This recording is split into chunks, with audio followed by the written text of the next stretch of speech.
నమస్కారం ETV news కు స్వాగతం. ముందుగా ప్రధాన అంశాలు. లెబనాన్పై ఇజ్రాయెల్ బాంబుల వర్షం, హెజ్బుల్లా నిఘా స్థావరాలపై దాడులు.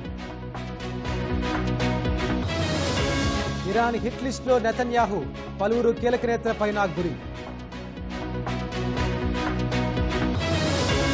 గాజా అప్రకటిత ప్రధాని మృతి, దాడుల్లో చనిపోయినట్లు ఇజ్రాయెల్ వెల్లడి.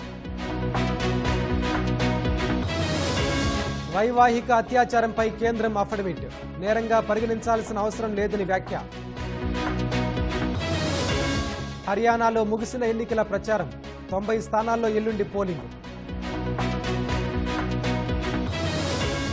నవంబర్, డిసెంబర్లో 48 లక్షల వివాహాలు, దేశవ్యాప్తంగా 6 లక్షల కోట్ల వ్యాపారం.